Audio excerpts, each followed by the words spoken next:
Buenas tardes, habla Russell Turner. Soy estudiante de la Palabra de Dios. Continuamos con el estudio en el libro de Hebreos, el libro de cosas mejores. Hoy el estudio se titula Un sacerdote mejor y vamos a leer porciones en Hebreos capítulo 5, hablando del sacerdocio arónico, el hermano de Moisés, comparado con el sacerdocio de Jesucristo. Usted y yo sabemos la historia de Israel, como Dios los sacó de Egipto por medio de la mano de Moisés, el gran libertador. Moisés era de la tribu de Leví, tal como su hermano Aarón. Y Dios escogió a Aarón, el hermano de Moisés, para ser el primer sumo sacerdote. Y luego sus hijos sucesivamente serían los sacerdotes. La tribu de Leví entonces se llama la tribu de sacerdotal, o sea, el sacerdocio levítico. A veces vemos este término en la palabra de Dios. Entonces tenga esto en mente, que estamos comparando el sacerdocio levítico, o sea, por medio de Aarón y sus descendientes, comparado con el sacerdocio de nuestro gran sumo sacerdote, el Señor Jesucristo. Un sacerdote mejor. Antes de ver capítulo 5, permíteme leer Hebreos capítulo 7, versículo 11. Si la perfección se alcanzara mediante el sacerdocio levítico, ya que bajo este el pueblo recibió la ley, ¿qué necesidad habría de que aún se levantara otro sacerdote según el orden de Melquisedec y no según el de Aarón? Porque al cambiar el sacerdocio, también se tiene que cambiar la ley.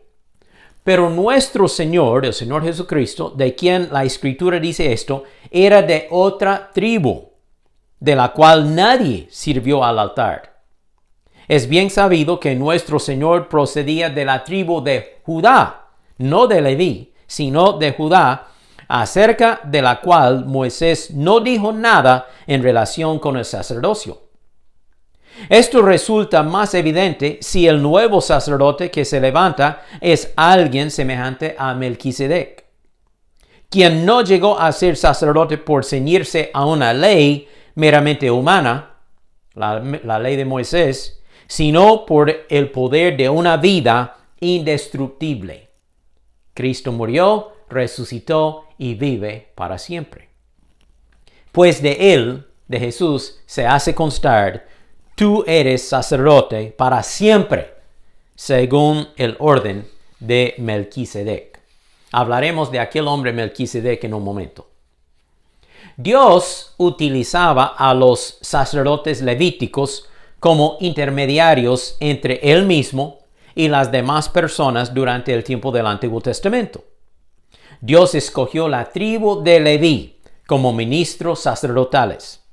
Ellos cuidaban el tabernáculo y ofrecían los sacrificios diarios y también los sacrificios especiales, tal como en el día de la expiación. Ahora voy a leer una porción aquí en Hebreos capítulo 5, el capítulo de estudio. Dice versículo 1. Todo sumo sacerdote es elegido entre los hombres y constituido a favor de los hombres ante la presencia de Dios para presentar ofrendas y sacrificios por los pecados, y para mostrarse paciente con los ignorantes y extraviados, ya que él mismo adolece de la debilidad humana. El sacerdote levítico también es hombre humano. Él sufre de una naturaleza pecaminosa tal como sus feligreses, tal como las personas a las cuales él está sirviendo. Por eso mismo, el sacerdote levítico debe presentar una ofrenda por sus propios pecados, así como por los del pueblo. Pero nadie puede tomar este honor por cuenta propia, sino solo el que es llamado por Dios, como en el caso de Aarón. Entonces Dios escogió a Aarón para ser el primer sumo sacerdote, y este sacerdocio de Aarón y sus hijos era una sombra del sacerdocio futuro de Jesucristo.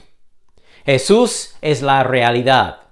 Aarón era una sombra. Jesús tiene el sacerdocio eterno. Aarón tenía un sacerdocio temporal. Hebreos 8:5 dice así. Hebreos 8:5. Estos sacerdotes del Antiguo Testamento sirven en un santuario que es copia y sombra del que está en el cielo. Pero el servicio sacerdotal que Jesús ha recibido es superior al de ellos. Cristo es superior a Aarón. Así como el pacto del cual es mediador es superior al antiguo. El antiguo pacto, el Antiguo Testamento es inferior. El nuevo pacto, el Nuevo Testamento es superior, puesto que se basa en mejores promesas. Jesús no tiene pecado. Él nunca pecó. Por tanto, Él pudo ofrecerse a sí mismo como el sacrificio por nuestro pecado en la cruz. Pero Aarón y sus hijos tenían que, primeramente, sacrificar un animal para cubrir sus propios pecados y luego otro animal en sacrificio para los pecados del pueblo. Hebreos 7:27 lo dice así. A diferencia de los otros sumos sacerdotes, Jesús no tiene que ofrecer sacrificios día tras día, primero por sus propios pecados y luego por los del pueblo, porque Jesús ofreció el sacrificio una sola vez y para siempre, cuando se ofreció a sí mismo en la cruz del Calvario. ¿Ve la diferencia? Aarón, un hombre escogido por Dios para ser sacerdote, era hombre pecador también. Y él tenía que ofrecer un sacrificio primero para cubrir sus pecados, un animal muerto, sangre derramada, para cubrir su pecado, y luego él ofrecía los demás animales a favor del pueblo, para cubrir sus pecados. En cambio, Jesús, el Hijo de Dios, no tiene pecado. Y en vez de ofrecer un animal, él ofreció a sí mismo. Él dio su propia vida en la cruz del Calvario como el sacrificio una sola vez. Con esto basta. No hace falta otros sacrificios. Aarón y sus hijos no tenían un sacerdocio permanente porque morían en su vejez. Y luego el hijo del sacerdote tendría que ser el próximo sumo sacerdote. Pero Jesús no muere. Él vive para siempre. Por lo tanto, su sacerdocio es permanente y eterno. Por eso podemos decir que tenemos un sacerdote mejor. Hebreos 7:23 dice, hubo muchos sacerdotes bajo el sistema antiguo, porque la muerte les impedía continuar con sus funciones, o sea, morían. Pero dado que Jesús vive para siempre, su sacerdocio dura para siempre. Es un sacerdocio eterno. Dios el Padre nombró a su Hijo Jesucristo como sumo sacerdote según el orden de Melquisedec. Leímos de esto hace poco. Ahora continúo leyendo en Hebreos capítulo 5, versículo 5. Por eso Cristo no se honró a sí mismo haciéndose sumo sacerdote, sino que fue elegido por Dios su Padre, quien le dijo, tú eres mi Hijo, hoy he llegado a ser tu Padre. Y en otro pasaje Dios le dijo, tú eres sacerdote para siempre según el orden de Melquisedec. Mientras estuvo aquí en la tierra, Jesús ofreció oraciones y súplicas con gran clamor y lágrimas al que podía rescatarlo de la muerte. ¿Recuerda la noche en el huerto de Getsemaní? Jesús lloraba y oraba y clamaba a su Padre y sudaba gotas de sangre. Y Dios oyó sus oraciones por la gran reverencia que Jesús le tenía. Aunque era hijo de Dios, Jesús aprendió obediencia por las cosas que sufrió. De ese modo, Dios lo hizo apto para ser el sumo sacerdote perfecto.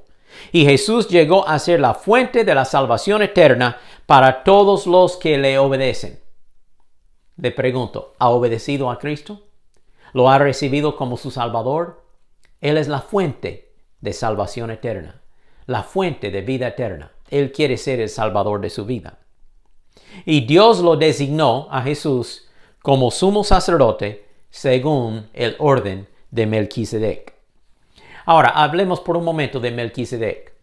En Génesis capítulo 14, leemos acerca de este hombre Melquisedec. Quizá usted quiere tomar un momento y leer Génesis 14 y su encuentro con Abraham, el encuentro entre Melquisedec y Abraham.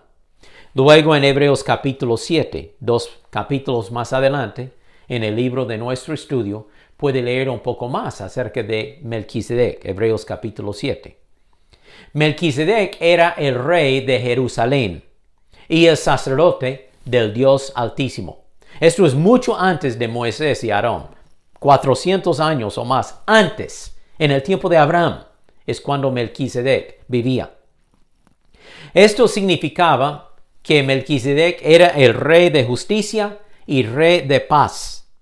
No hay genealogía para Melquisedec. No habla de su padre, de su madre, sus antepasados. No tenemos récord, nada de esto.